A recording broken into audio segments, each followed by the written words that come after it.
Welcome to Worldschool TV with your host, Trina Baldwin. We all share a common passion of travel, and we all share the same desire to educate our kids through the world of travel. And you know what? We all share the same fears as well. So let's blast those fears away and confidently commence or continue our world schooling adventure. Each week we'll be chatting with guests about all things world schooling. We'll be covering travel destinations and events, education options for our kids. We'll talk about what it takes to get going and what it takes to keep going. On Worldschool TV, we're here to support you in every possible way.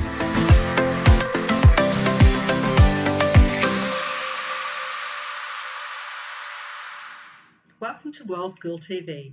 I'm your host, Trina Baldwin, and this week I'm your guest as well. I'm going to be sharing with you my world schooling story. The story of a single mum travelling with a teenage son who's taken challenges in her life and put a different perspective on them in order to find the light at the end of the tunnel. My now teenage son, Dylan, and I have been travelling for since 2015, I think. We first took off a few years ago. Dylan's diagnosed on the autism spectrum, and look, I know there's people out there who disagree with the whole diagnoses of these kinds of disorders that people might like to refer to them as. From my perspective, it's just a way of understanding the unique quirks and challenges that he has. So that being the case, his perception of what's going on around him is often quite different to that of everyone else. Add to that his baseline anxiety level is always set at extremely high. It doesn't take too much to flip him over the edge. Now, anyone, when they're flipping over the edge, will either take a fight or a flight response. Unfortunately, Dylan's response is often fight. So with all that miscommunication, misunderstanding, challenges with emotional regulation, you can probably get a picture of how the mainstream schooling system and Dylan were a bit like oil and water. For many years, I battled with the system. I tried to find environments that would support his beautiful, positive, loving, empathetic towards others side. Rather than just constantly triggering and making wrong of the challenges that he does have.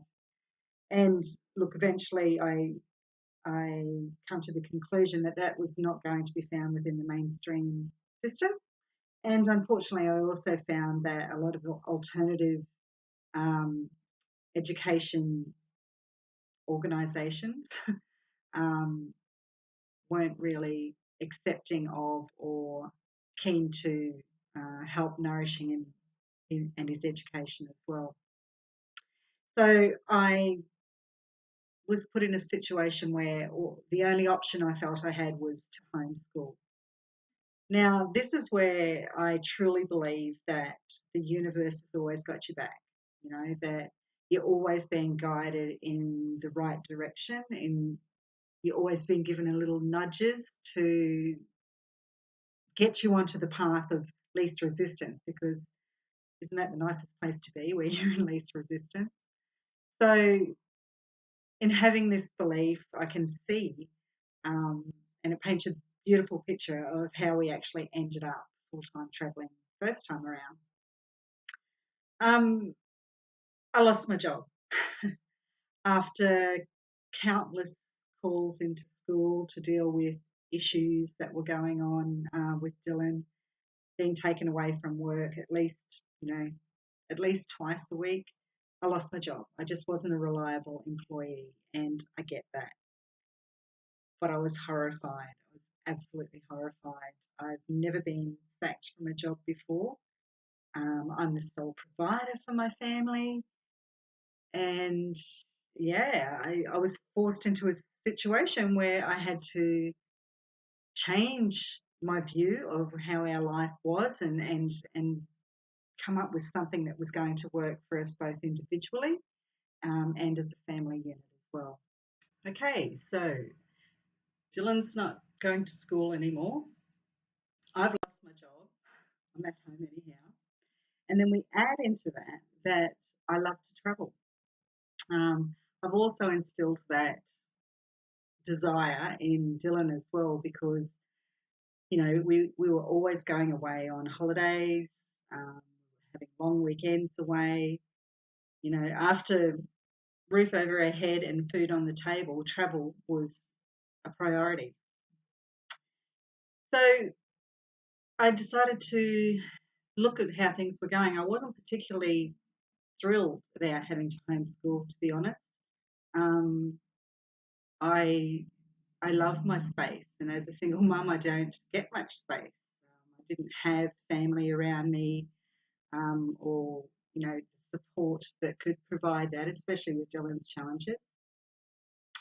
So I thought, well, let's go travelling. So basically, we sold up everything we owned. I bought a van, and we set off travelling Australia. Now,